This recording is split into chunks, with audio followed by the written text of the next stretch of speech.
Living a life in full is a conversation you always wanted to have with that person who gave an amazing TED Talk, or the author of one of your favorite books, or that inspirational Olympian you always wanted to know more about. It's graduate-level conversations with those making a difference in the world and in the lives of others. This show brings you new ideas and approaches so that you can live a life in full. I'm your host, Dr. Chris Stout, and I hope you enjoy this episode.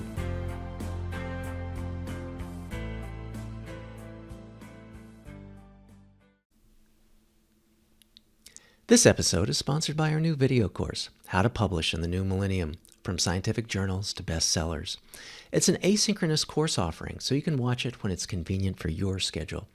It's based on 8 video lessons and provides 3 hours of material with new concepts, stories, and examples, and it includes several attempts at humor.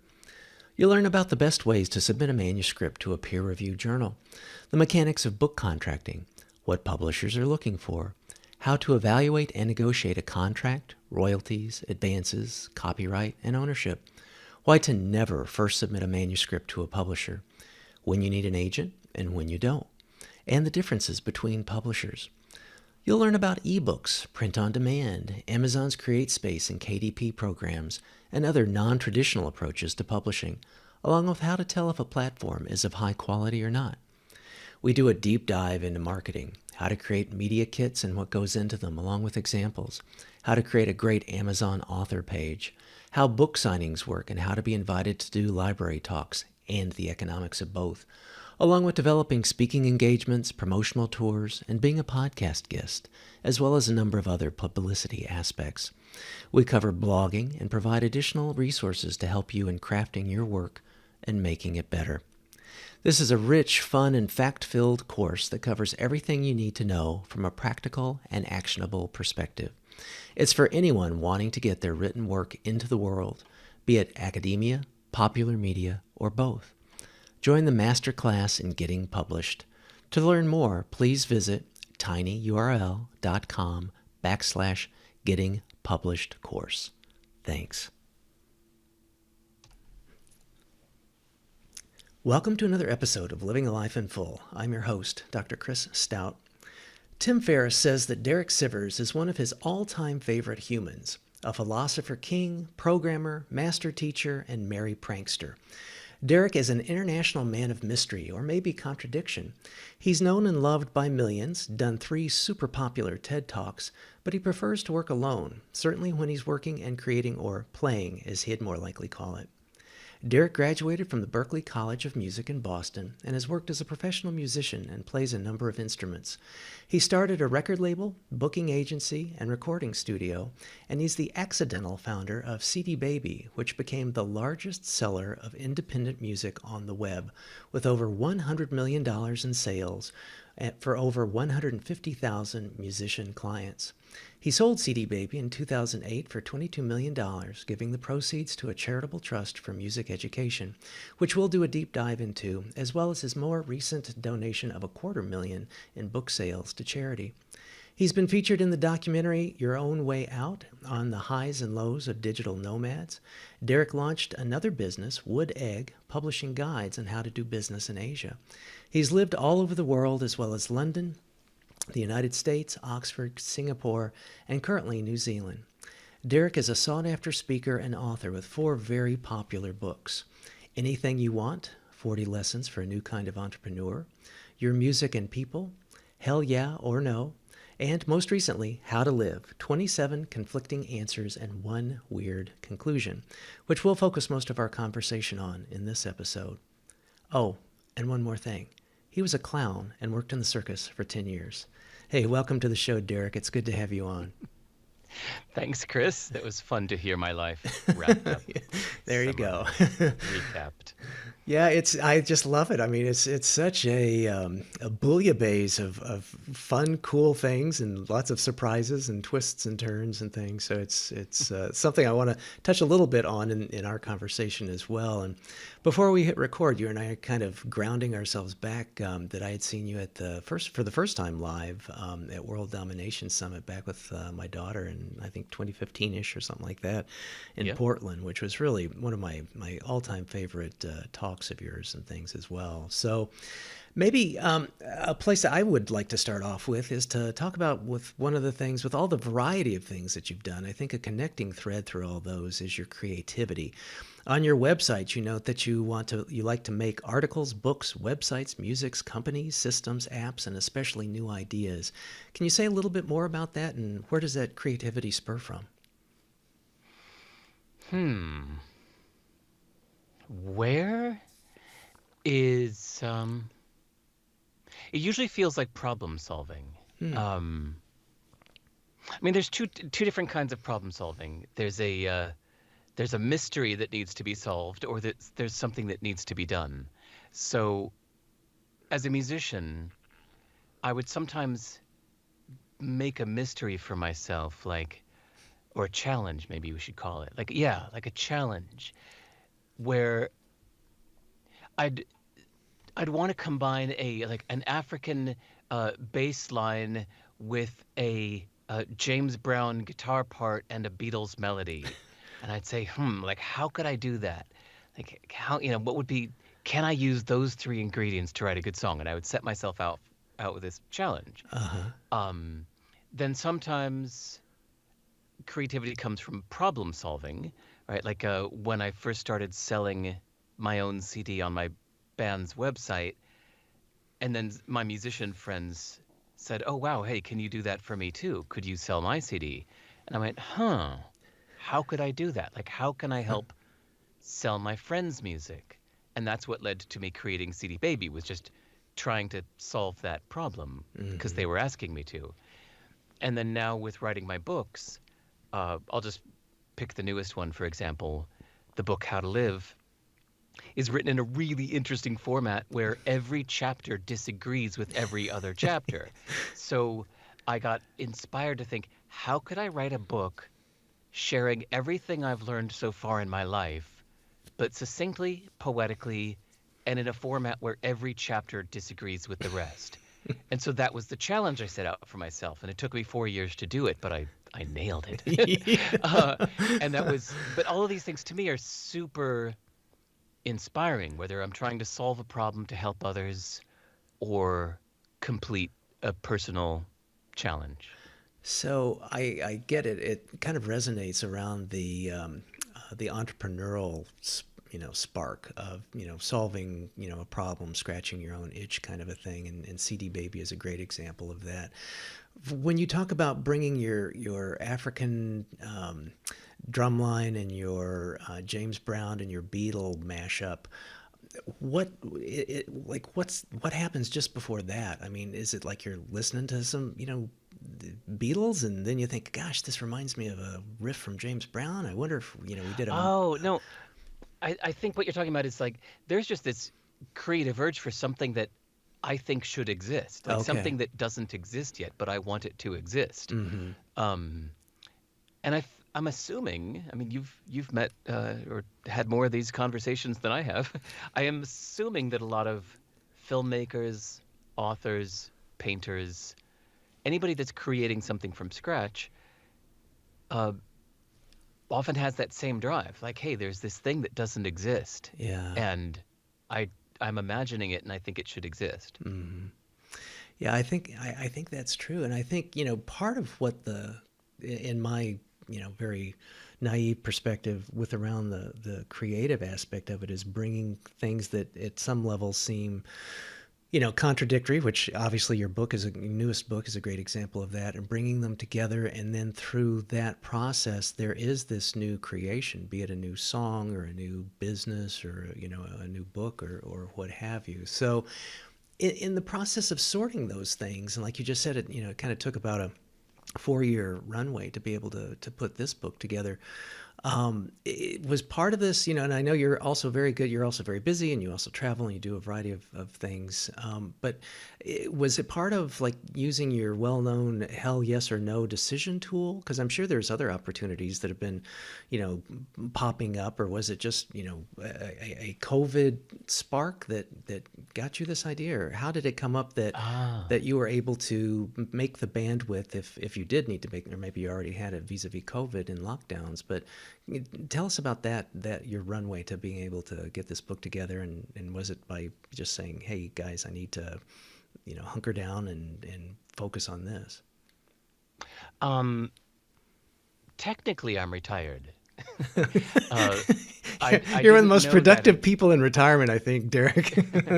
well, it was actually a border visa control guy that told me that.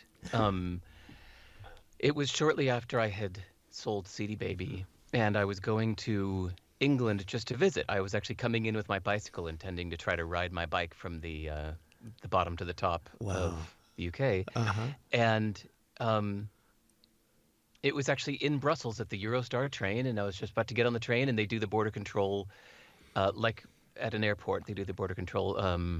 Or no, unlike at an airport, they do the border control before you get on the train. Okay. So instead of when you land, So Uh-huh.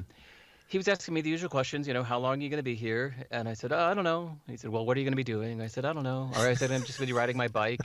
He said, who do you work for? And I said, oh, this and that. And I was just giving these vague answers because, come on, get me on that train. And but he kept pushing, and he said, so what do you do for a living? And I gave my usual conversational answer that I give to strangers that I don't feel like engaging with. I just say, I'm a computer programmer. And that, he said, well, who do you work for? I said, oh, this and that, just for myself. And who are your clients? And I was being vague. And finally he said, all right, look, I'm not going to let you on this train because it sounds to me like you're coming in here to take a job and you're not Oh. admitting it. And Oh. I went, oh, okay. So, all right. And so I kind of, put my head down a bit. I said, all right, this is really embarrassing, but I just sold my company for $22 million. Like, I'm not going to be taking anybody's job. You can go search the web and confirm what I'm telling you. And he goes, oh, why didn't you, he said, why didn't you say so? He said, look, make it easier for everyone. He said, from now on, just admit that you're retired. And I went, oh, admit I'm retired. Whoa. Okay, thank you. And I got on the train, but I thought about that. It's like, from a government's point of view, the technical definition of retired is like, you're not employed by anybody. For sure. Like Yeah. you Yeah. don't need employment to pay your cost of if you don't need employment to pay your cost of living, technically you're retired. Mm-hmm. And I'm just choosing to do things because I feel like it. So I'm writing books because I feel like it. I give all the money away. Even you've got a kind of a business angled kind of LinkedIn audience.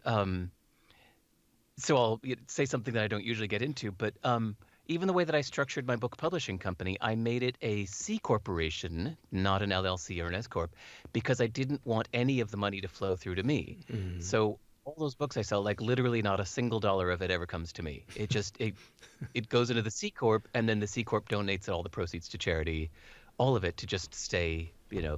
$0 Yeah. annual profit. Yeah.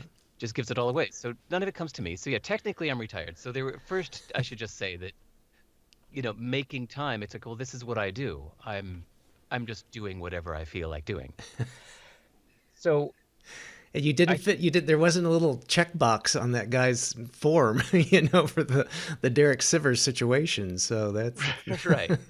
Um, so but I think your real question is like, how do you choose what to dive into? Mm-hmm. And I think that that's something that all of us need to ask ourselves, like, what's worth doing, is a common question. I've got all these paths I could take. And so then I try to just think of the intersection of what's exciting me the most, and what would help other people, and what would be a smart use of my time. So sometimes it's hard to intersect those two. I could think of something that's exciting me, Mm-hmm. but that might be a really dumb use of my time, or something that's exciting me, but is of no use to other people whatsoever. Mm-hmm. And so when I find the intersection of those three, what's exciting me, what's helpful to other people, and what's a smart use of my time, then I feel like, okay, this is worth doing. That's good. You know, it reminds me, Stuart Brand, Long Now Foundation and Whole Earth Catalog, and just a kind of your people, I think.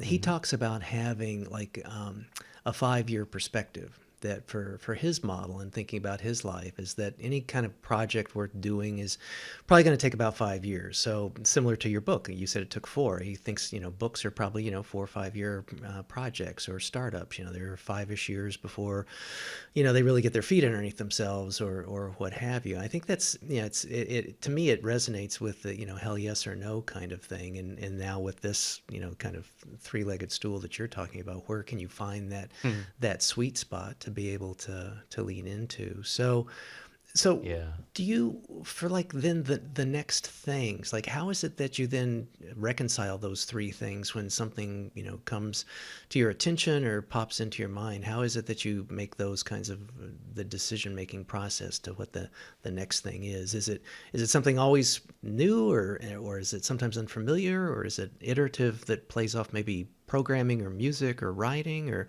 how's your internal process for that of the next thing? Hmm. I really do think that the last thing I said is the complete process. It's just like Okay. random things excite me. If it excites me to start a company versus write a book versus build a new website or Okay. learn a programming language or something like that. It's yeah, just whatever's exciting me. Because if something's not exciting you, then it's kind of moot unless you're going to do it with this very somber sense of responsibility. Like, well, this is the right thing for me to do. It's going to be hard work, but here we go. Yeah. Um, but I think if something just is haunting you, um, that's a good sign that, sorry, haunting in a good way, meaning like it won't let you go. Yeah, actually, you know Mm-hmm. what? That's Mm-hmm. one we didn't mention too, is persistence. There have been some Okay. ideas that have been sitting there for like 2.5, 3 years, and they keep interesting me and they won't go away. I'm continually interested in this, so it's like, all right, it's been years now I've been interested in this idea. I think I better do it. Now's the time. So Yeah. you are a prolific reader, and kind of as a gift to the world, you do your book notes, and I just love those. I dip into those kind of every so often, and it, it's is it is that again a process of like one of those things that you enjoy reading, you enjoy obviously making notes about it and thinking out loud about it, and what Guy Spear refers to as sort of like learning in public, sort of a thing. But Hmm. um, tell us a little bit about like the genesis of book notes. I mean, a lot of people make notes, or I can't have a physical copy of a book without writing all over it and dog earing the pages and doing that sort of thing, and then that sort of becomes my little bite of information in that book. But I don't take the time to do the kinds of beneficial things that you do with your book notes. How did that come about? Um, Honestly, it's just about the same as yours, except that because I already had my website set up, and I was already keeping my book notes in a text file. I used to scribble in the pages of a paper book, but then I thought, all right, well, so I'm always going to have to pull down the paper book off the shelf and look at my scribbles in the margins. So I started in 2007, um, putting my book notes into a text file, one text file per book. It helped me search it so that, say, if I wanted to search all of my book notes for the word innovation or discipline or whatever it may be, um, I could search that across every book I'd ever read. Instead of having to pull down each one and say, because every now and then a an unexpected book might have a, a kind of a cross uh, industry insight, a cross discipline insight, right? So, Mm-hmm. say on the like, say if we're talking about if you're thinking on the subject of trust and distrust and trust and it might be a book on relationships and a book on the economy and a book on sociology all might talk about trust, but that might not have occurred to you off the top of your head if you were just only putting your book notes in the margin of the book, and you'd have to remember all of the books you've ever read and to kind of pull down and remember that this one also talked about trust, even though it was mostly a book about diet, you know? So that's why I started keeping them all in text files. Or putting them into text files. If I was reading a paper book, and I would just take half an hour after reading the book to type out all of my notes into a text file. That way also I could just give away the book. You know, as you said in my intro, I've moved around the world a lot. So I couldn't bring all these paper books with me everywhere I went. So Sure. keeping my notes in a text file was just the best format for me. So that was only for my own use for a couple years. And after about 2 or 3 years of doing that, I thought, well, it's actually no problem for me to just put these on my website. It's like an additional 1 minute of work. It's really no additional work. So for every book, I take the notes really just for my own sake. It is not a summary of the book. When you go to my website, so the web address is sive.rs/book. That's the URL for my book notes, which now has, I think, over 340 books on it. But I keep adding a new one every week or two. But that's all just for me. It's really just for me. But as a side effect, I put it on my site because why not? It's no extra work. Yeah. Well, and again, it's a wonderful gift. I think you sort of have this very rare and wonderful generosity gene or something that gets expressed, quite often in very creative kinds of ways.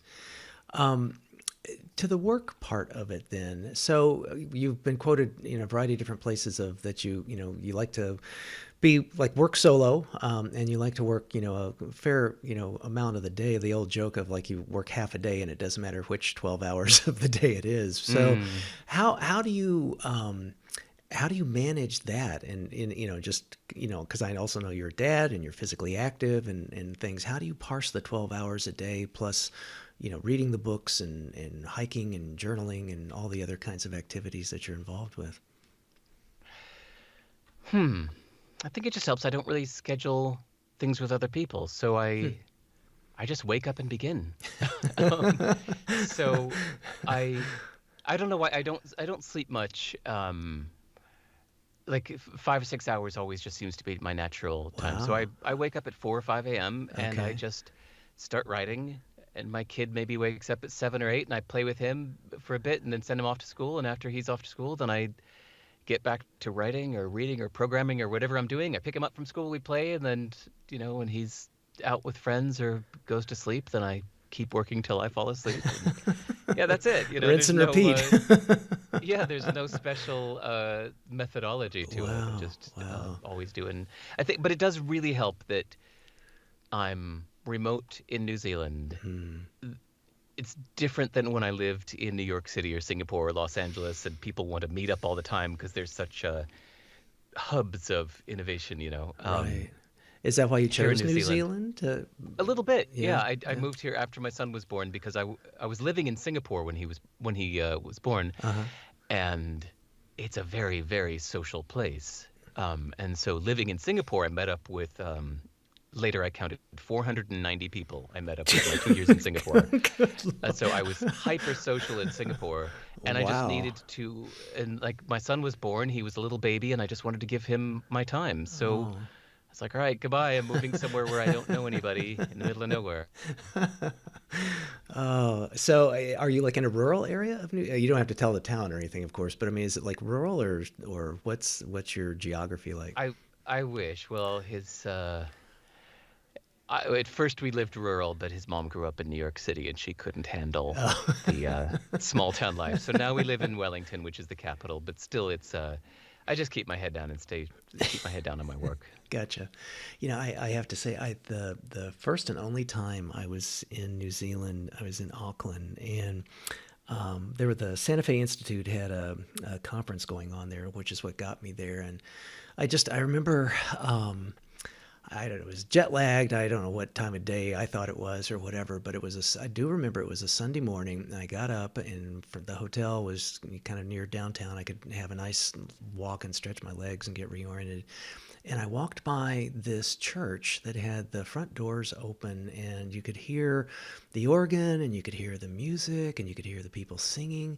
And it was just sort of like, I swear, Derek, there was like a unicorn that flew by when that was going on. It was just so Hmm. idyllic and so lovely and so wonderful. And just for that short little amount of time where I got to, get to meet some of the folks that lived around that area and whatnot, and have little conversations and get to, someone is in a quick kind of traveler kind of way. It was just charming and wonderful. So I just have such, Hmm.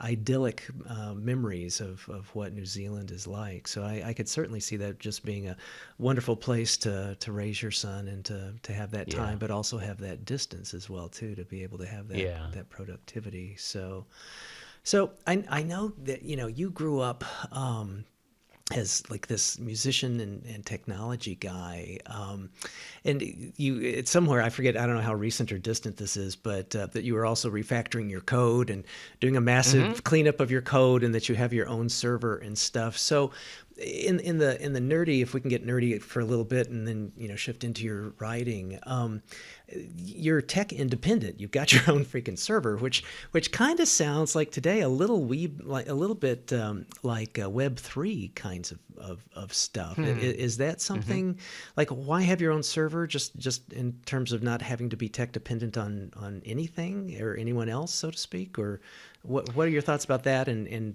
does it relate any which way now to Web3 ish kinds of things? Um, Nothing to do with Web3, Okay. though the common theme is decentralization, Mm-hmm. which always have been a huge fan of. So in fact, Yeah. I'm gonna answer your question by tying it together with something you said a few minutes ago. You said that my book notes seemed very generous of me, and you said this compliment and continued on.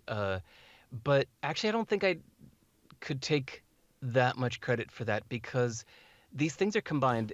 I think I'm a product of the original old web internet, meaning I got online in 1994 when the web barely had images. It was mostly text. Uh-huh. And images were like a new thing that they were it's a graphic. Mm-hmm. And it was as the web was just beginning, so people were still using FTP and Gopher Mm-hmm. and Mm-hmm. Usenet news groups, and actually most of the community was still in Usenet news groups. And you would dial in with your slow modem using your home phone line Right. to Yeah. connect to Usenet news groups to ask people questions like, "Hey, I'm trying to get my reverb unit set up to my digital audio converters. Anybody else solved this problem?" And somebody would say, "Oh yeah, you need to set it to 24-bit instead of 16-bit. Check the switch on the back of your thing." And so I'd say, "Oh, cool, that worked. Thank you so much." And somebody else would ask a question that you knew the answer to, so you'd give back to this helpful community that helped you Mm. solve a problem. And the entire thing was non-commercial. And it wasn't until like a year or two later that businesses started showing up in this little non-commercial helpful library type place. And I was like, make money on the internet? Yeah, good luck with that. Nobody's going to make money on the internet. This is like a community of people Yeah. helping each other. Uh-huh. Like that's what it is. And it really felt like your local library or community center. It was very just information based, Mm-hmm. just everybody volunteering their time to help others because others helped you. And that's the spirit in which I got online. And and the only way to have a website back then was to host your own, and so you had to figure out how to use the Apache web hosting software and the config files and upload your own HTML Man. files to your public directory, and that's how you made a website, and that's what I've been doing since 1994. Um, and when other businesses came along, they're they're arguing like say Hotmail coming along saying, hey, you don't need to set up your own email server anymore. We'll do it for you. And I thought, well, I don't need you. I can have my own mail server. And then Mm-hmm. other WordPress comes along and says, oh, you don't need to write HTML. We'll do it for you. And I thought, well, I don't need you. I do my own website. And so for each of these things, businesses came along saying, no, no, no, you don't need to do this anymore. We'll do it for you. And I just thought, well, I'm all set. I have my own server. I make my own HTML. I do everything myself. I host my own mail. I host my own calendar and contacts. No, I don't need you, Google, for calendars and contacts. I Yeah, host my own. yeah. So it's just, I've just stayed with that. But even this thing about, when you said that it seemed very generous of me to share my book notes, I still don't think so. I'm still just in the spirit of the old Mm. 1994 web where, Homebrew era, right? yeah, it Yeah. gave me a lot, and so I give back a lot. Yeah, that's great. That's great.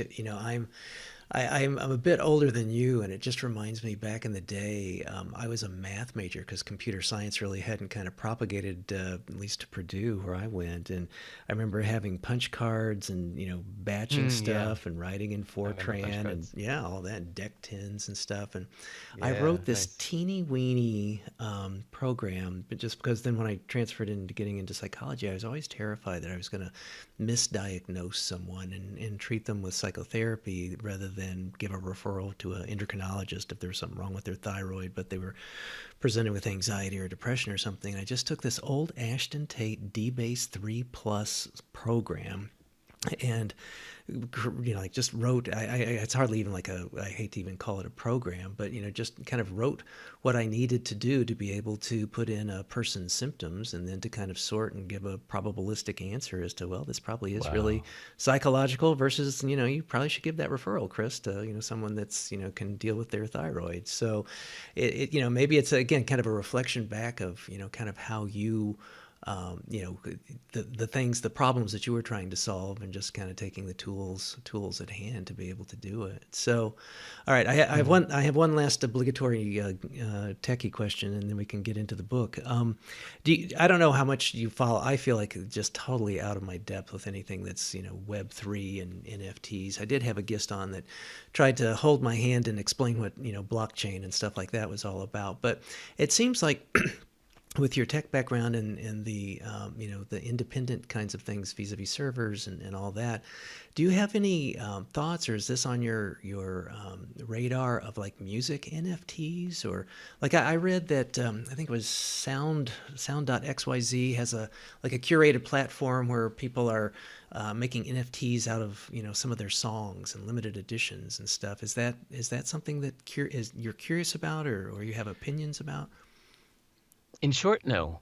Um, we can all we all just do whatever excites us and interests us, right? So some people get excited by Russian literature, and some people get excited by mold and fungus growing patterns.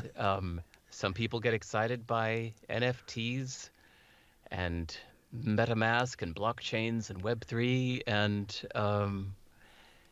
other people get excited about training horses. So you can't fault the people if you're really into training horses. You can't really fault other people for not being into training horses, Sure. even if suddenly training horses is like The the thing. newest, hottest, trendiest Yeah. thing that everybody's talking about on the cover of every magazine.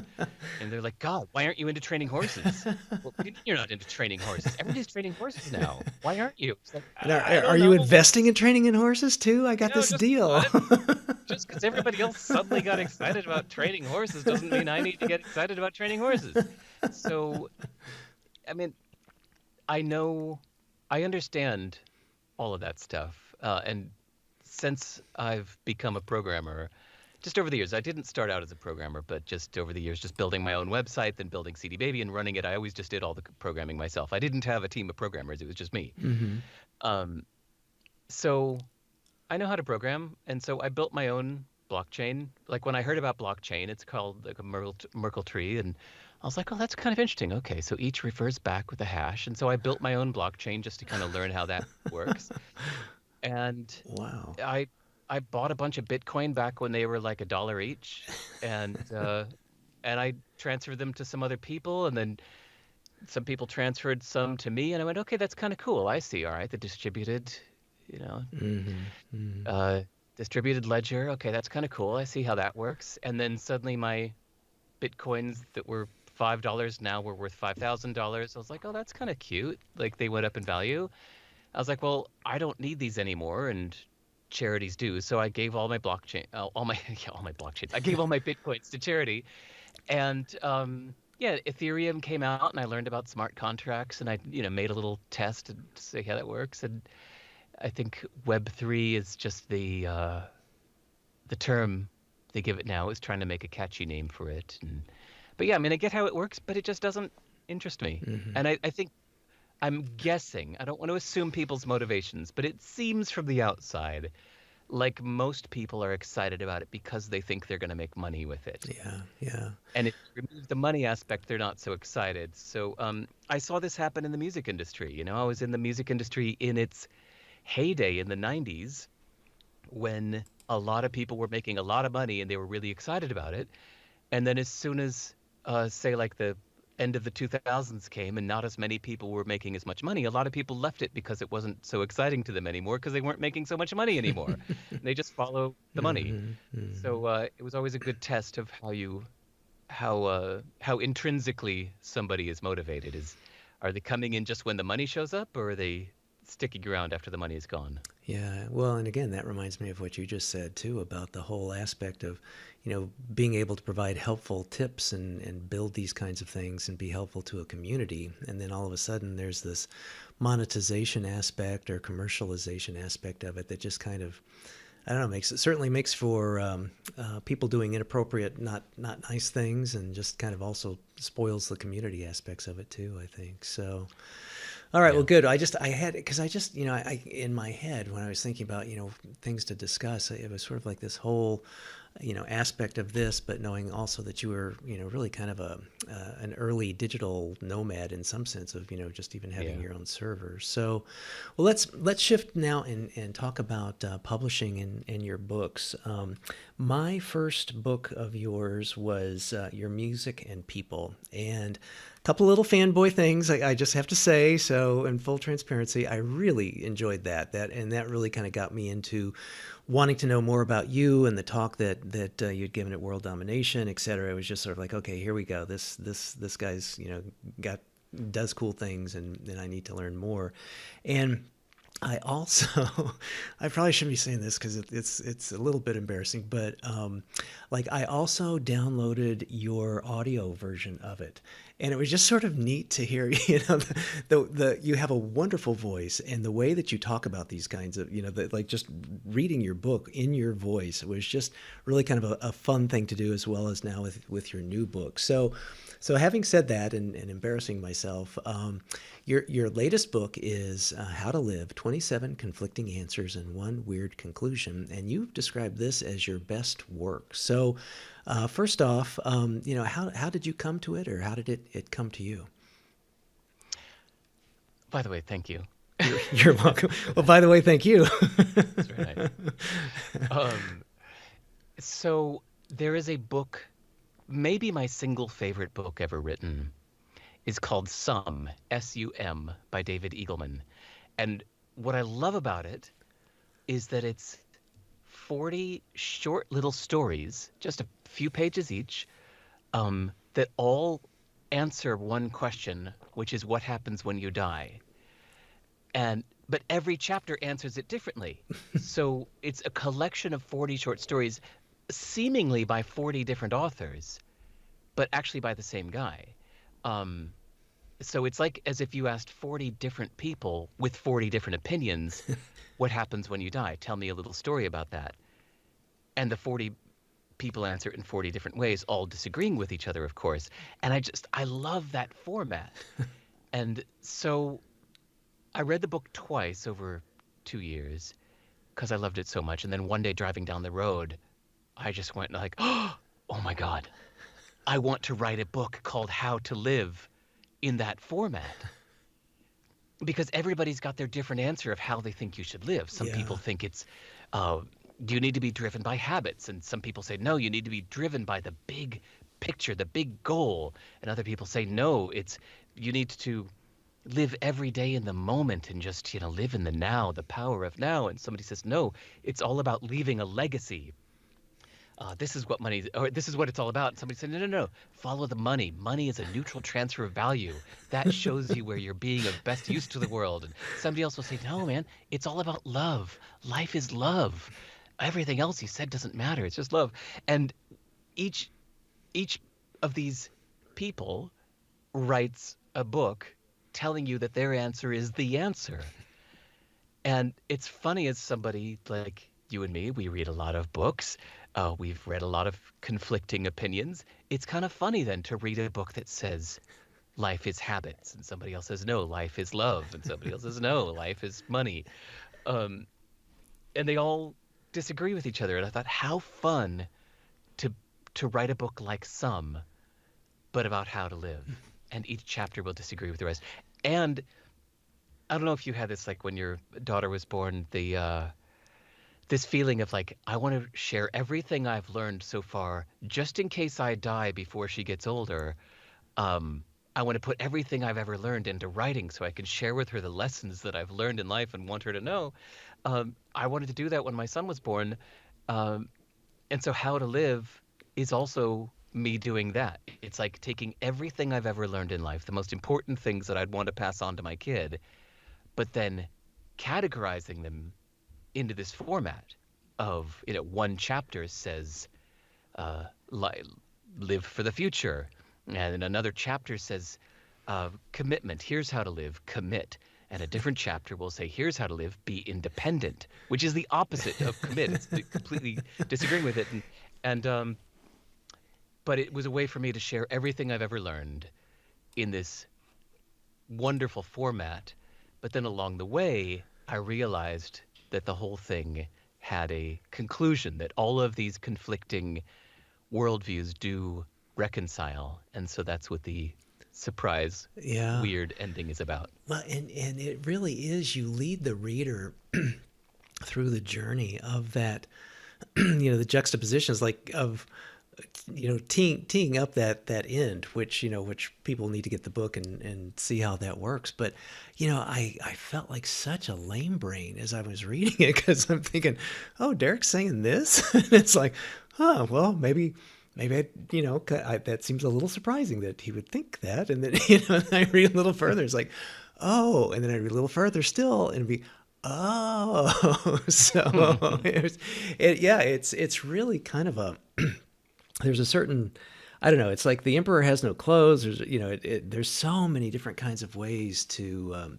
interpret it, and to, to like, is it satire to, self-help books? Is it, just sort of this sobering kind of thing of like, hey folks, this is kind of how life is. These are everything's can be contradictory or paradoxical or, ironic or whatever along with it. And it also reminded me, I love your talk of the opposite may also be true, which I think also then kind of culturally contextualize, sort of like, this is how things work. I remember the guy, it's been a while since I've seen it, but you talked about, like, I think there was some kind of healthcare person, healer person, and that he got paid. What was it? He didn't get paid when you got sick. When you're healthy. Yeah, he got paid when you were healthy, because that was his job. Which is a wonderful reversal to think that. Yeah, and apparently it's a not too uncommon in villages in China that the local doctor, you pay him something every month when you're healthy. And when you're sick, you don't need to pay him, because it's like he's failed at his job. His job is to keep you healthy. Yeah. And as soon as you hear that idea, you go, of course that makes sense. That's a great way of doing it. And it's the opposite business model of most doctors, but it's equally valid. Yeah. And, I live in New Zealand, which is at the bottom of the earth. And every now and then, people in Australia and New Zealand will take a picture of the round globe that we live on and say, there's no reason to put those countries up top and us at the bottom. It can just as equally be the other way. So it's like, you do the put the sphere this way around, and people go, what? Why are those? You put it on the wrong side. No, we live in a circle, right? The sphere. So it's interesting, all of these ways where the opposite of something can also be true. Yeah. Yeah. I And just, so how to live, right? It's a common thread that's fascinated me for years. So how to live is, I mean, my book How to Live is like that TED talk that I did in 2009, where the opposite may be true. It still hmm. fascinates me. Yeah. Well, and it's also, there's kind of, it's become a little bit of a joke too, a cliche that, the one of the former deans of the Harvard Medical School said that we know that half of what we teach our students today is wrong. We just will be Mm, shown as wrong. We just don't know which half. And I think that's mm, you it also is. I mean, this is a little different spin on it, but it just is. It seems like it's in this same, maybe a little overlap of some Venn diagram of it, of like science and knowledge and learning.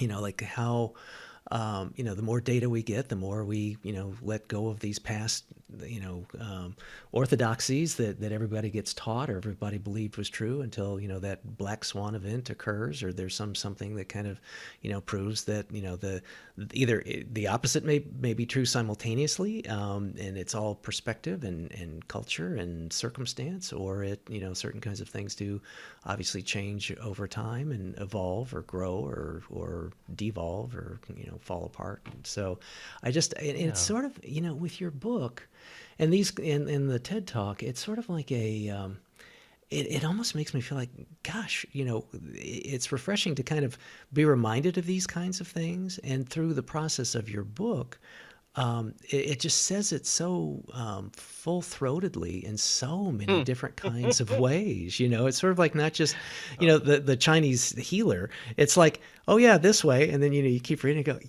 God darn it, Derek. Yeah, It's, so I can't imagine writing that, because it is like, I mean, did you feel like you were like writing poetry or something? Because it just, Oh, what was that well, that's like? well, okay, there's a different okay, sorry. So for anybody listening, if you haven't seen the book yet, it's written in a very, very succinct, almost poetry style. Mm-hmm. But that was just because, Chris, honestly, the first half of, I mean, sorry, the first draft of the book was over 1,300 pages. I was like, okay, I am not going to put out a 1,300 page book into the world. So then I kept reducing and reducing and reducing. It's like, I don't even want to put out a 600 page book. And honestly, Mm-hmm. I don't even want to put out a 300 page book. I really value succinctness. So I kept reducing it until now. The book How to Live is only 115 pages. And so each sentence in that book now represents what used to be an entire page. Wow. Like over and Wow. over again, I reduced what used to be a page down to a single sentence. And so there's not a single word wasted in that whole book. There is not an ounce of fluff. It is fact that, free. that is Uh, very but true. Yeah. but going back to what you were saying a minute ago, yeah, I had to be somewhat split personality to write it, because every chapter I was writing, I completely believed that chapter. So, say for example, the first two chapters, the very first chapter says be independent, and it gives all of the reasons why you should be completely not dependent on anybody or anything. And then the next chapter is called commit, which is about uh, the benefits of picking a place and committing to it and staying, and picking a person and committing to them, and whether marrying them or, committing to your family, committing to your children, committing to a career and staying with it. It's the opposite of independence, and yet it's also true. And so for each chapter, I had to get into that mindset. But actually, what? I'd actually like to.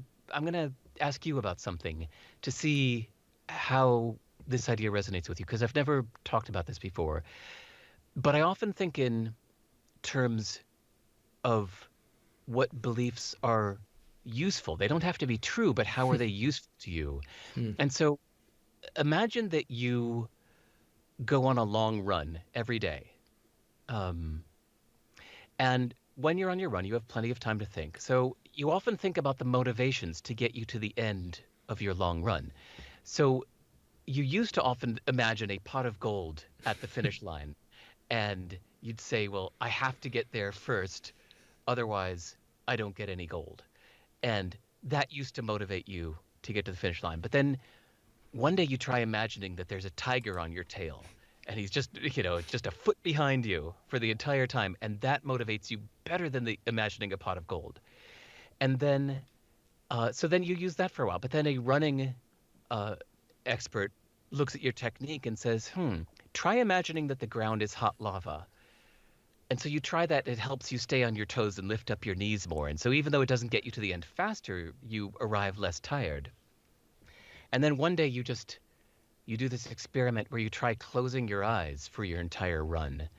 And even though it doesn't get you to the end faster, but like, oh, wow, it's so much more interesting to do it with your eyes closed. It means that you listen more.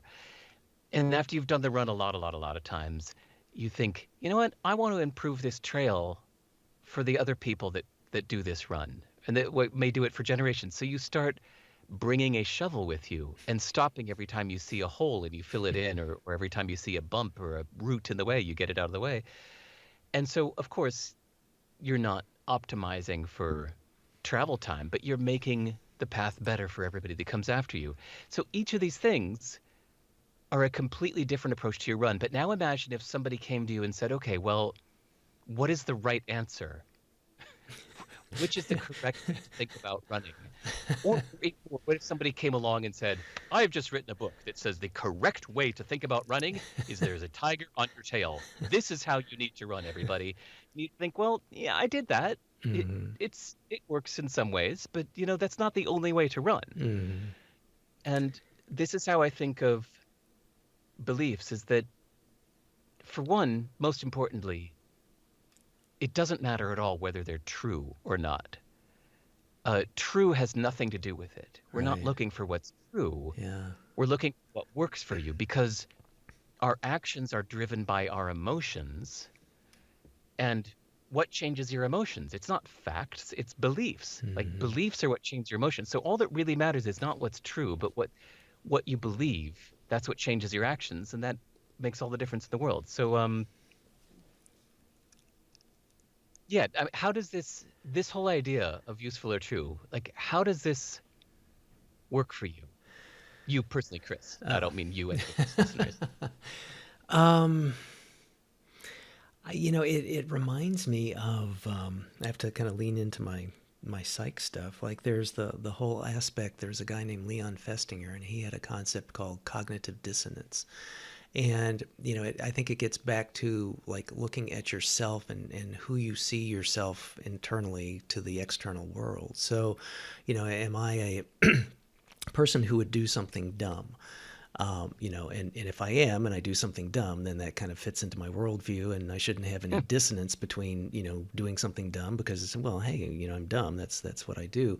Versus, if I do something dumb and I see myself as not being dumb, I see myself as being smart or wise or crafty or something, then you sort of have to come up with this sort of reconciliation that either my belief as to who I was needs to somewhat be modified by virtue of this new evidence, or this new evidence can be dismissed in some other way, that this doesn't really count for me, or it doesn't, I'm not afraid of tigers, so if one's chasing me on my run, it's not really going to bother me. I'm just going to, throw a saddle on it and ride it, blah, blah, blah. So I guess, the whole concept of beliefs, and how does a belief come into being? Is it indoctrination? Is it brainwashing? Is it Stockholm syndrome? Is it religious upbringing? Is it what mom and dad always preached or wanted, or whatever? And I think again, it's hard for me to I think it's hard for myself. I'll just take responsibility for myself.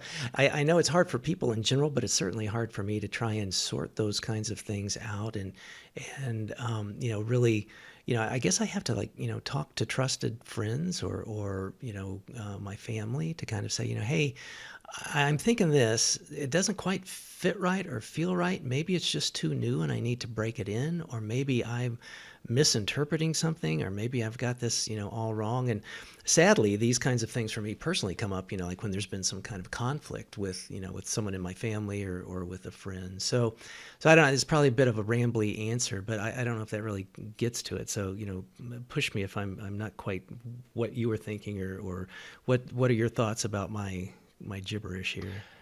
No, I like that a lot. So, but you're saying that then when you have a belief, it if it feels in conflict with other aspects of your life, like that, is that what you meant, like the cognitive dissonance, where it's like Yeah. this belief is in conflict with life or effectiveness or reality, or what Probably does it conflict with? more so conflictual with maybe my view of self, because Mm. there's the kind of thing too. Like I have a lot of different interests, and someone externally might say, "Gosh, that really seems contradictory. You like X, and people that like X never like Y, but you like X and you like Y."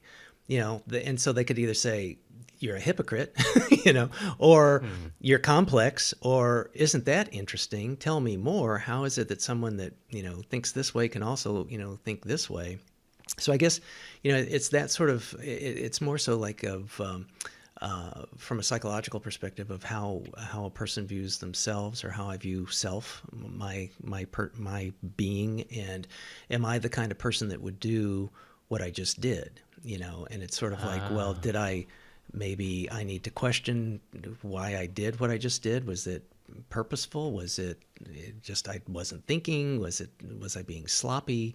And was that a behavior, or was that a comment, or something that I did or didn't do that really doesn't fit with like, gosh, yeah, maybe it's like regret or something. Like when you say that really horrible thing that you just 10 seconds later wish you hadn't said, and it's sort of like, oh my gosh, is that what I really feel? Is that what I really mean? And how does that Huh. reconcile with, who I think of myself? Like, I'll tell you, here's another super transparent, and then we got to change the subject. but it's sort of like I'll have these. I'll say something in impulse and anger, like like to my kids or something historically, and then I'll like the next day I'll be like going, oh my gosh, that was like, Hmm. you're a psychologist, dude. That you don't say those sorts of things. And then I future project myself like I'm this cool, hip Zen father, that just says all these, Karate Kid, fortune cookie, wonderful, epiphany things to my kids, every couple of days. And they just, scratch their chins and, go, wow, Dad, that was really awesome. Which it never has been, never will be. But it's, it's those kinds of things where I have this thing of like, oh, you idiot, why did you just say that? That is not who you are as a dad. That is not how you would like to identify as a person or a partner or a friend or something. So again, I don't know if that helps or if that's just muddying the waters, but that's I No, guess it's a struggle I have with it, with those kinds of contradictions. but that's so fascinating that, yeah, for you, the identity thing, that makes me wonder about the appeal of subscribing to one how to live, one way of life. Mm-hmm. Um, Mm-hmm. because there's for one, it's kind of a tribalism to it. It says like, I'm a part of this tribe. Like, this is my identity. I belong Mm-hmm. to tribe ABC, to this way Mm-hmm. of thinking. Like, I think most of us listening to this, we can't imagine suddenly switching our religion to um to become Jainism or Jains or uh Hindu or Baha'i or Muslim. To the idea of just like completely switching your religion Mm-hmm. seems unthinkable, Mm-hmm. Yeah. because Yeah. that would just completely go against who I am. And so I think when a book comes out, like say Atomic Habits, which is a wonderful book, but a part of the appeal is like, ah, yes, this is the answer. Yeah. This is how I should be Yeah. organizing my days. This is how I should be living my life. This is how Yeah. I should be approaching my work. Um, but then a different book can come out, like the 4 Hour Work Week, and you can go like, ah, no, this is Yeah. this is how I need, getting things Yeah. done, 4 hour, whatever it You're may be. right. Right. A big part of the appeal is that we say like, I'm subscribing to this. I'm joining this mini religion or whatever. Mm-hmm. Like, Mm-hmm. this is the answer. This has the answer to all of the things. It's identity, isn't it? Yeah, and yes, I think so. And let me just think out loud with you with this other real life paradox and concern that I have. Like, we sort of joke in my family that like with my son, like if you say something, he'll say like, and if he doesn't get it or doesn't, even worse, doesn't agree with it, he'll say, "Why do you say that?" So sometimes it's sincere, like just trying to seeking first to understand, like, well, why is it that you would think that? And that's a great conversation. That's great. But when there's a little bit more of an edge to it, like he has challenged us in like talking about like if this person is of this, I'm just going to kind of keep it quasi generic. If person X is and someone who he knows and cares deeply about is of this political party, how can they, if I see them as having all these one attributes that I don't see as being part of this other identity, how do they reconcile that? And I just sort of have this hard time trying to explain to him to say, people are complex. It's not that they're being hypocritical. I like X and Y. Most people that like X don't like Y, but I, for whatever weird reason, like X and Y. And it's, that's kind of one of the challenges that we have in our conversations and and discussions at home of that kind of a thing. And it's almost like the like having a bias, honestly, well, all Yeah. people that are X really are dumb, and boy, if that person is X and they're not dumb, then they're not really X, so they're, so they've mislabeled themselves, that sort of a thing. And back to like, again, psychology and labeling theory and bias and things like that. But again, to circle back to you and to the book, it's the way that you've distilled your pages into sentences. There's a potency to that, Derek, that really gets the message across. It really, it really, I mean, it It takes us a few pages to kind of, get the point, but then you go like, and again, for me, this is just dumb old me, but I get to that and then I start to read the next one. Like, okay, I know what I'm in for. And I start to read it, and it's like, oh God, yeah, that is how it works. That I have drank that Kool-Aid. Yeah, this has happened. I've seen this, and then you read the next paragraph or the next line or whatever. It's like, oh yeah. So it's just, again, I think these are very difficult. It's hard for me to even articulate with you, on this show, like about how I struggle with it. And I know, people, everyone, I think, that thinks about this sort of thing probably has some kind of struggle with it. And it's sort of like the proverbial advice is hard, and advice, fits very few people, consistently. And we're all very different kinds of people, and we all have different experiences and perspectives and stuff. And again, the way that you did it, I think, is just such a freaking creative, brilliant way to do that. I can't imagine, like, if I read a scientific article about it, it would have all these things about, well, some people think this, and because of this reason, they also then think this, and then this leads people to, having this kind of a conclusion. Versus, again, yours is really kind of this poetic treatment of it in a way that you kind of can't help but be compelled to like turn the page and see what the next one's going to be. Thank you. Hey, did you say it was your son that found it hard to comprehend that people who do X sometimes do Y, Mm-hmm. or categorized as X sometimes? So Mm-hmm. it's I've been thinking about that too, that I think the truth is not simple. Truth is nuanced. I think simple works for bumper stickers, and simple works for catchy slogans that can help become like a rule of thumb, Mm-hmm. and it can help you remember. But the truth is always more nuanced than that. And so I'd actually, if I was wise and if I was in that moment with your son, I might have explained to him that he shouldn't think it's weird when somebody who believes X sometimes does Y. He should think it's weird if somebody doesn't. That if somebody adopts one single philosophy and applies it to every single aspect of their life, that would be weird. Because even think about, like, I'm completely not political, but like imagine that I treat my family, like when it comes to my family, I'm a Mm-hmm. complete socialist.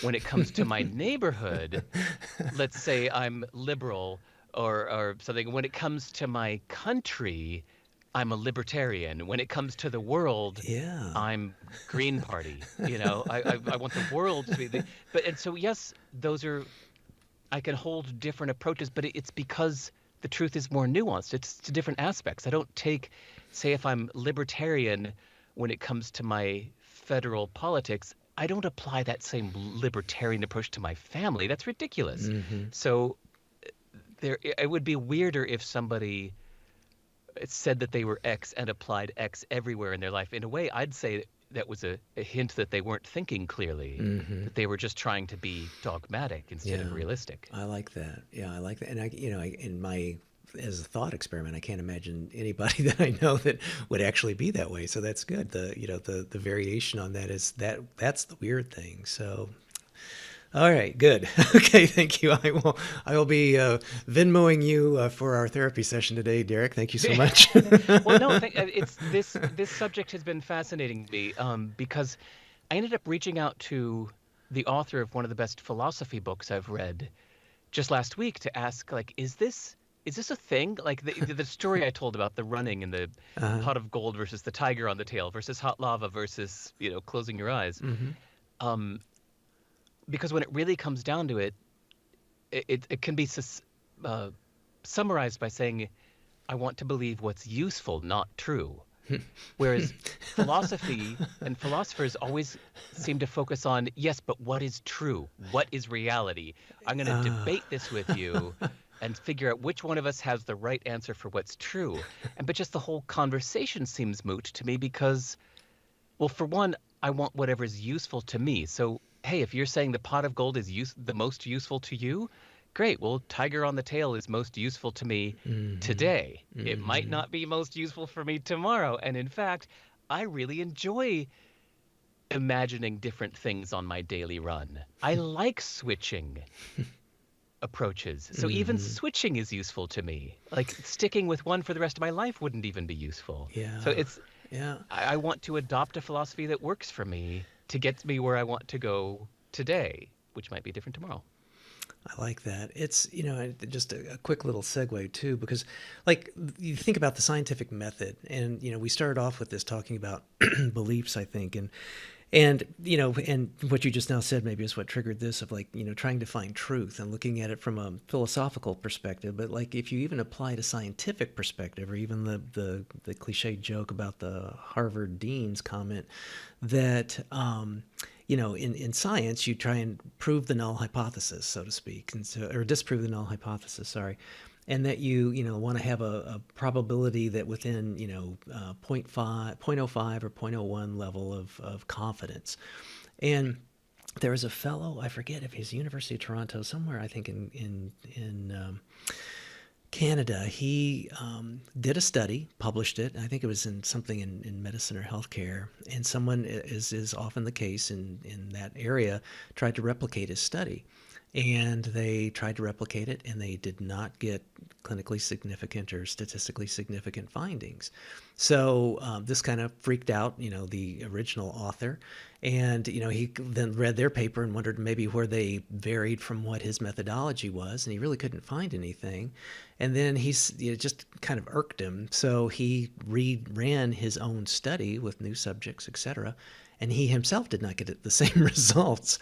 So it's sort of like this, there's this almost kind of a meta-scientific perspective of looking at things. And it really, man, it blows my mind to then think about, well, what is truth? What is evidence? What is, from a just, and the ante's fairly high if you're like looking at medications or clinical interventions or surgical procedures or, those kinds of things. But, it just seems like it's a variation on that same theme of like trying to find out, well, what is the truth? What does fit, and I think your perspective with it of, kind of seeing what is it that works and what works today may not work tomorrow. So let's just, keep open and agile to, adapt as need be, and then, keep at it, so to speak. So, oh my.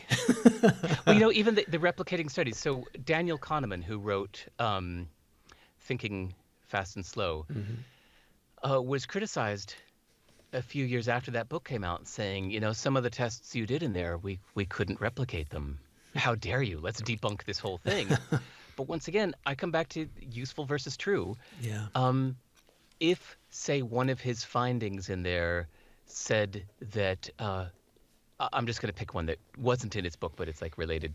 One thing that I know about is one study, one of these like social psychology studies found that people who didn't share their goals with others were more motivated to achieve them because they hadn't yet felt the social reward of telling others that they were going to do this thing. So the takeaway from that was, hey, instead of telling your goals to anybody, try keeping them to yourself, and you might find yourself more motivated from now on. So when I heard that, I went, ooh, that works for me. I think too often I've thought of a goal, I've told the world I want to do this thing. The world rewards me just for announcing that I'm going to do this thing, and I have felt myself less motivated to do that thing now that I've felt the Got social reward already just by announcing it, the right? bump, So yeah. that works for me. So if somebody comes along and says, you know what, we tried to replicate that study and it didn't replicate, so it's false. I think, well, I don't care. I don't care that it's false. Yeah. This works for me. Yeah, yeah, That belief, so true or false doesn't matter to me. It's yeah. what works for me right now. And that belief might not work for me next year, but for right now, this is what I need. Yeah, and the same benefit of a placebo, or the same benefit of whatever it is Yes. you think it is that's working, then Oh, great example. yeah, lean into it. So that's really funny because again, it's back to your book with like the contradiction of accountability partner and tell the world so that then everybody's got their eyes on you and so you're not going to let them down, and it's just again it's what works for who and what circumstance, and don't count on it working tomorrow because it may be a different day tomorrow. So I like that.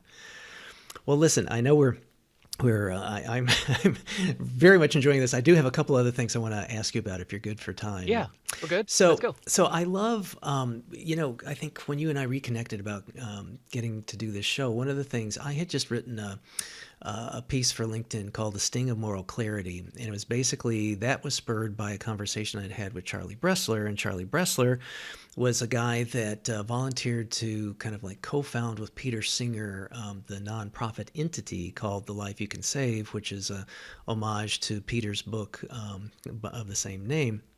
And Peter, excuse me, had just recently come out with a 10th anniversary edition with some updated data and epidemiological stuff and all sorts of great research and nerdy number stuff that I love. So the concept of that is kind of then developed into this idea of effective altruism. And in Peter's book, he talked about Give Well, and they've got a good exposure in that, and a lot of people know about them. So you then took book sales, and I think it was, and so clarify for me and tell me about this process.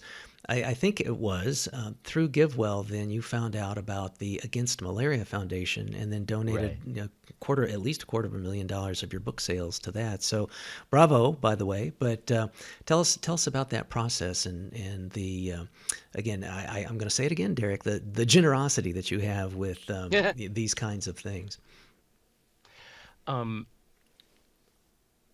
I said earlier that I set up my company as a C Corp so that the money would stay inside the company and never flow through to me. So that was always my intention from the beginning, to never take a dollar from any of the book sales. It was all, but I thought that the books were only going to sell maybe $30,000 worth. So I thought that $30,000 then would be kept inside the C Corp and put back into future projects to pay future editors, animators, transcribers, printers. So when I put out the first two books, Your Music and People and Hell Yeah or No, they sold $250,000 in the first couple weeks. And I went, oh my God, wow. Yeah, it's so awesome, man. So first there was this spring in my step. I was like, wee, that was unexpected. But yet, don't forget, I'm still not going to take a single dollar of that. It's still just kind of sitting in my C corporation. But I was like, wow. Okay, so after the wow wore off, after a couple minutes or days, it was like, well, what do I do with it? I don't have anything in the works that would use $250,000. I don't really want to start a new company right now that would take $250,000 in funding to begin. It's like, what do I do with $250,000? And I was like, well, obviously, if I'm not using it, then it should go to whoever needs it most. And that sent me down the path of who needs it most. And I hadn't heard the term effective altruism, but I just kind of did some searching, and partially by asking that question of who needs it most. That's what effective altruism is all about, is not just which organizations or people are saving the most lives, but of those that are saving the most lives, which ones need the money the most, right? Like if you give more money to the Red Cross right now, it'll just sit in their bank. Like the Red Cross doesn't need more money. If you give money to the Against Malaria Foundation, yeah, they desperately need more money right now, and they're incredibly effective at saving lives. So your dollar is very well spent going to the Against Malaria Foundation, because if you give them even $2,000, they will literally statistically save someone's life. So for every $2,000 you give, somebody won't die. Yeah. And once I heard that, it's like, okay, so I think I've got a clear answer that a few hundred people now won't die if I send my money to the Against Malaria Foundation instead of spending it on, something else. So yeah, just clear answer that took, maybe a day to figure that one out. I was like, yep, this is the right thing to do. And so, yeah, I would have given it directly to GiveWell, but they even say right there, if you're talking about doing more than, say, $10,000 or $100,000, it's better to give it directly to the organization. So I just went directly to the Against Malaria Foundation, and forget what I've contributed now. I think it's closer to 350,000 by now. I just kind of kept contributing all my profits I wasn't using. That's great. I find that so inspirational, and also something that I like try to mimic myself as well. So tip of the hat, and glad to make it public and hopefully encourage other people to think about those kinds of things as best fits for them. So Yeah. I read, gosh, I think it was just the last couple of weeks, that Yvon Chouinard gave away Patagonia. Oh, yes. Yeah. Great story. And I thought, Derek, Oh, thank you. deja vu.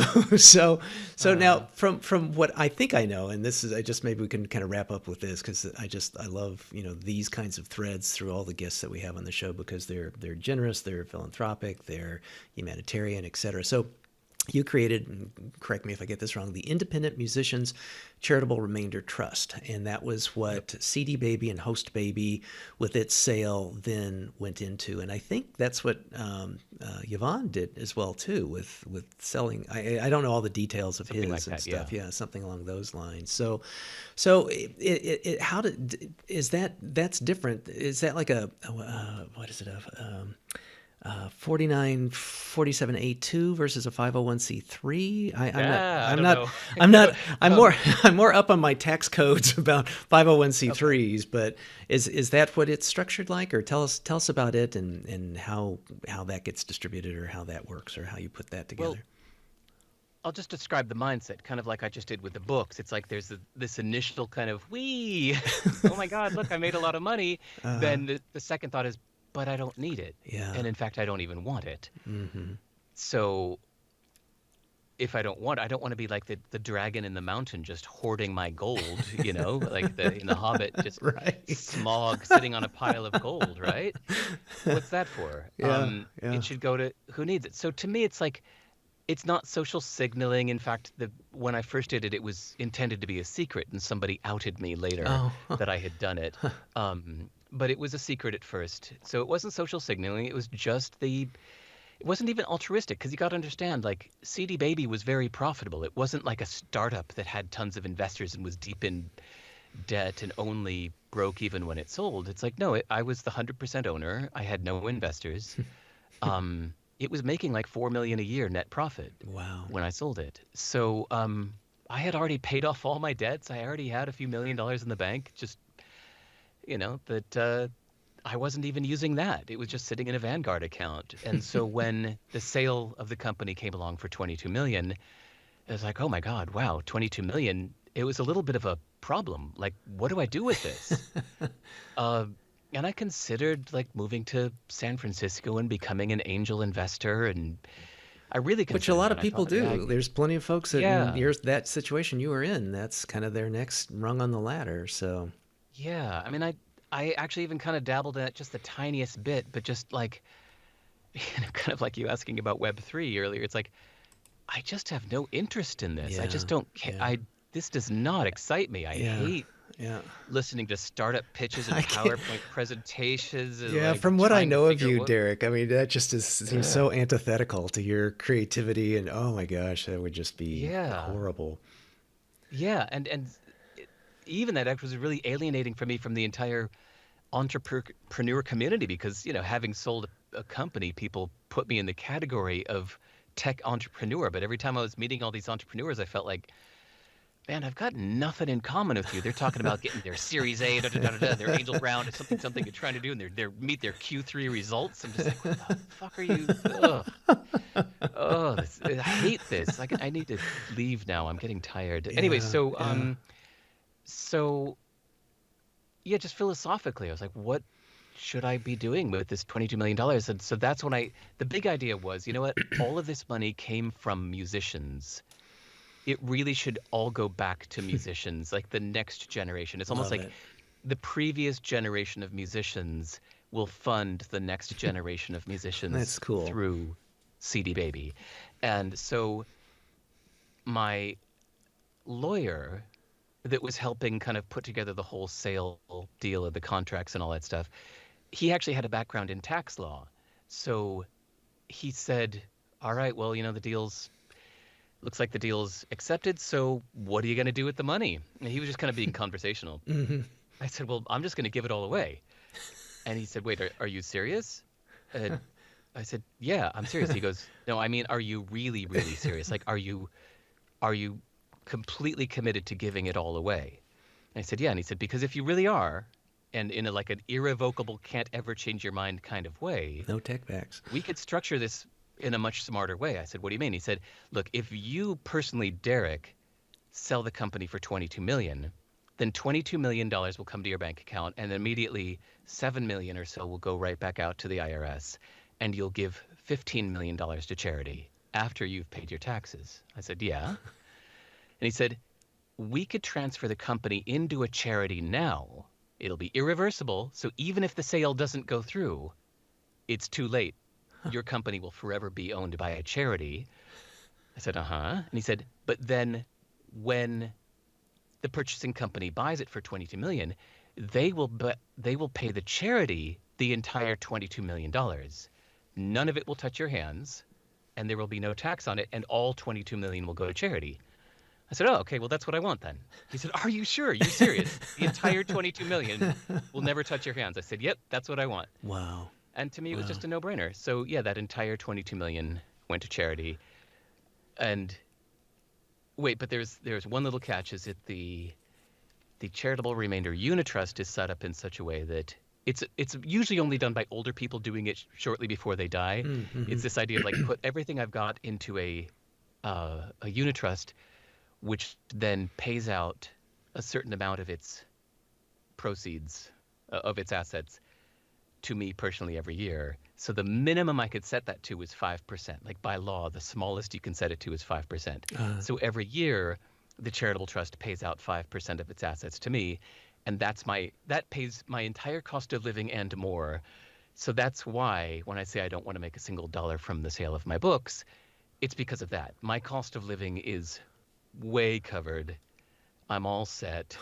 I don't ever need to make another dollar for the rest of my life because of the sale of that company. Like the charitable trust is paying me out a gotcha. healthy Gotcha. annual amount. That's great. Do you get to like? Do the dollars go out then to musicians? Like we put together a Oh, scholarship fund, and right. it's sort of like I don't know, it's not necessarily a Chinese wall. It's not that sophisticated, but like I don't get to pick who in the scholarship gets the scholarship, so to speak, just from an ethical blind kind of thing. Right. Is that how that works for you with distribution of the musicians part of it, the next generation of musicians? No, in this case, it's when I die. When I die, Oh, I've like oh, listed oh, three oh. charities in order. So when I die, the entire 22 million, or Got it. whatever it's grown to, that by, Okay. because hopefully by the time I die, that 22 million might even be 100 million by I, then. yeah, If it's yeah. just invested into index funds that keep growing while I'm alive, then when I die, that entire 100 million will go out to a Jeez. music charity. Brilliant. And along the way, the charity could make donations to only U.S. 50c3s. Mm-hmm. But to me, I'm just letting it kind of all go when I die. Yeah, But in the meantime, the stuff that I'm earning through other means, or just this annual amount that I get out, then I can just make charitable donations on my own. That's great. Well, and just one thing too. One of the things that Peter Singer talked about in his book, he has a whole chapter on like there's a lot of controversy around people like having named things. Like the Hewlett Packard or the Packard building at Stanford or something like that, and that people felt like there's ego. And I appreciate, you're because of who you are and your modesty and stuff around those kinds of things. But Peter makes a point that when people do see this, and I don't think he was doing it from a social signaling perspective, but that it sort of gives permission for other folks to do that. And you can, that, oh, well, if so-and-so could do that and I'm in a similar boat, then, I guess that's something that I should look into too. So there's also kind of a normalizing aspect of that as well too. But I think, it's a mix. It's what some people like the anonymity and anonymous donors, and other people,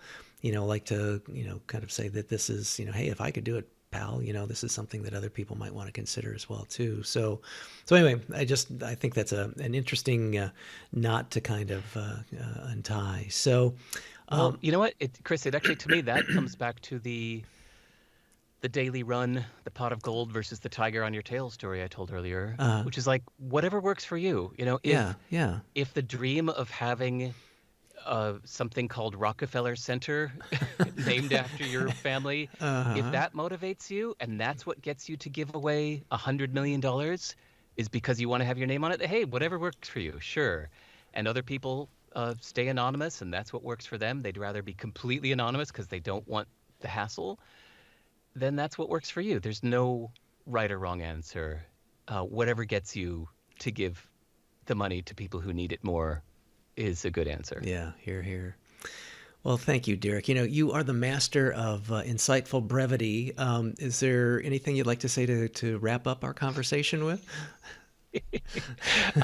Honestly, anybody, the reason I do these interviews, I'm not here to promote my book. I don't really care. If you enjoy my book, thank you. But I don't care to sell more copies.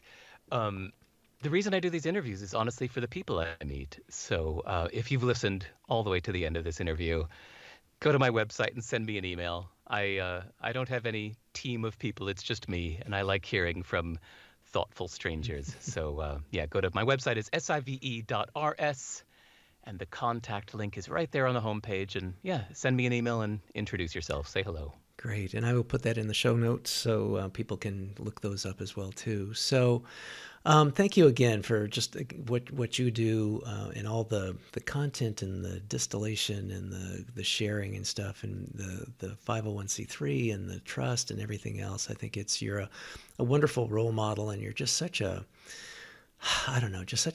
pleasure to talk with. And I've been so looking forward to this as well too. So it's been a real treat for me, and a little selfish probably as well. So I do have one final question though, Derek. Can I get some cinnamon gum or a plastic squid?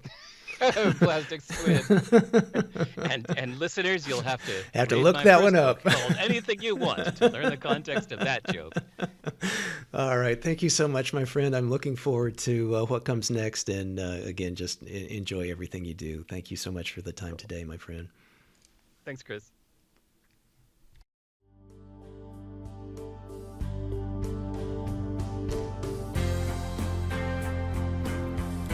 Living a Life in Full is a production of Stout Media, a subsidiary of Gordian Knot, LLC. Assistant producer, Gracie Wong. Music, Dan O'Brien. Executive producer and host, Dr. Chris Stout. To learn more, stop by our website at Life in Full for show notes. And please recommend us to your friends and subscribe on your favorite platform. And as for the obligatory disclaimer, this podcast is for general information uses only and does not constitute the practice of psychology, medicine, nutrition, or other professional healthcare services, including the giving of medical or psychological advice. No doctor-patient relationship is formed. Lastly, and perhaps most importantly, I take conflicts of interest seriously. For all of my disclosures as well as show notes, please see livingalifeinfull.org/podcast and my LinkedIn profile. Thanks, and until next time.